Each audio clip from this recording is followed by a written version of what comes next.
4 ഗുജറാത്തികളാണ് ശരിക്കും ഇന്ന് ഇന്ത്യ ഭരിച്ചുകൊണ്ടിരിക്കുന്നത്. 2 പേര് വിൽക്കുന്നു, 2 പേര് വാങ്ങിക്കുന്നു. ഈ വീഡിയോ ചെയ്യുന്നതിന്റെ പേരിൽ ചിലപ്പോൾ എന്റെ അക്കൗണ്ട് തന്നെ അടിച്ചു പോയെന്ന് വരാം. പക്ഷേ പറയാണ്ടിരിക്കാൻ പറ്റുന്നില്ല. വിൽക്കുന്ന 2 പേരാണ് മോദിയും അമിത്ഷായും, വാങ്ങുന്ന 2 പേര് അദാനിയും അംബാനിയും.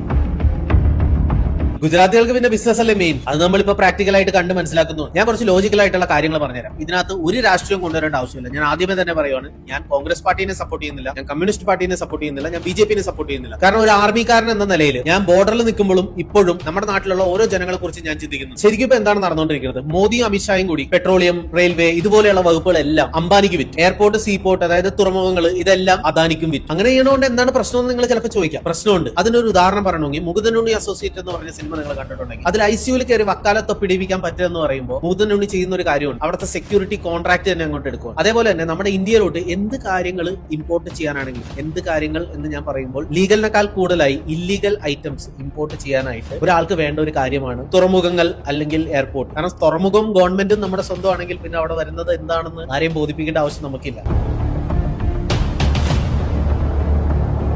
നമ്മൾ പല സ്ഥലങ്ങളും കേൾക്കാറില്ലേ, 2 കിലോ MDMA പിടിച്ചു, 1 കിലോ MDMA പിടിച്ചു. പക്ഷെ ആരെങ്കിലും ഇന്ന് വരെയും ഇതിന്റെ റൂട്ട് വരെയും എത്തിയിട്ടുണ്ട്? എത്താൻ പറ്റില്ലേ? ഉറപ്പായിട്ടും എത്താൻ പറ്റും. പക്ഷെ എത്രയും മുന്നേ ഇടക്ക് വെച്ച് തന്നെ അത് സ്റ്റോപ്പായി പോകും. അതെന്താണ് റീസൺ എന്ന് പൊതുജനങ്ങൾക്ക് ചിന്തിച്ച് നോക്കാവുന്ന കാര്യമാണ്. ഞാനിപ്പോ ഡ്രഗ്സിന്റെ കാര്യം മാത്രമല്ല പറയുന്നത്, പല കാര്യങ്ങളും ഇന്ത്യക്കകത്ത് വന്നത് എങ്ങനെയാണെന്ന് ചോദ്യങ്ങൾ ഉണ്ടാവാറുണ്ട്. ഇതൊന്നും ബോർഡർ ലൈനിലുള്ള കമ്പികൾ കട്ടിംഗ് പ്ലെയർ വെച്ച് കട്ട് ചെയ്തിട്ട് അതുവഴി നടന്നുള്ളിൽ കൊണ്ടുവരുന്ന കാര്യങ്ങളല്ല. ഉറപ്പായിട്ടും ഷിപ്പിംഗ് മാർഗവും എയർ മാർഗവുമാണ് വരുന്നത്. ഇതെല്ലാം ഉള്ളത് ആരുടെ കയ്യിലാണ്? ഞാൻ വീണ്ടും പറയുകയാണ്, ഒരു സോൾജർ എന്നുള്ള രീതിയിൽ ഒരു മതത്തിനെ ഞാൻ പ്രത്യേകിച്ച് നല്ലതെന്നോ ചീത്തയെന്നോ പറയുന്നില്ല, ഒരു പൊളിറ്റിക്കൽ പാർട്ടിനെ നല്ലതെന്നോ ചീത്തയെന്നോ പറയുന്നില്ല. ആര് വന്നാലും ഇവരെല്ലാം കട്ടുമുടിപ്പിക്കുകയോ. ഇതിന് സത്യം പറഞ്ഞാൽ നമ്മളൊരു സൊല്യൂഷൻ ഇല്ലാണ്ടാണ് ഇന്നിരിക്കും. ഡെമോക്രസി നശിച്ചുകൊണ്ടിരിക്കുകയാണ്. അതാണ് നമ്മൾ ബീഹാറിൽ കണ്ടത്. നമ്മൾ കേരളത്തിലുള്ള ആൾക്കാർ പറയാറുണ്ട് BJP ഒരിക്കലും കേരളത്തിൽ വരില്ല എന്ന്. പക്ഷെ ഞാൻ പറയുവാണ്, കുറച്ച് വർഷങ്ങൾക്ക് ശേഷം ഉറപ്പായും BJP കേരളത്തിൽ വരും. കാരണം ഡെമോക്രസി എന്ന് പറഞ്ഞൊരു കാര്യം ഇവിടെ ഇല്ല, നശിച്ചുകൊണ്ടിരിക്കുകയാണ്. ഇതിനെക്കുറിച്ച് സംസാരിക്കാനും ആർക്കും ധൈര്യമില്ല. എല്ലാവർക്കും ബിഗ് ബോസ് കാണാനും അലൻ ജോസ് പെരേരനെയും ആറാട്ടണ്ണനെയൊക്കെ കാണാനേ സമയവും. ഈവൻ ഞാൻ ഈ പറയുന്ന പൊളിറ്റിക്കൽ പാർട്ടിയിലുള്ള ആൾക്കാർക്ക് പോലും ഈ വക കാര്യങ്ങളൊന്നും അറിയില്ല. കാരണം എല്ലാവരെയും മതത്തിന്റെ പേരിൽ തമ്മി തല്ലിച്ചുകൊണ്ടിരിക്കുകയാണ്. എന്തെങ്കിലും പ്രശ്നം വന്നാൽ ഉടനെ അവിടെ മതം എടുത്തിടും.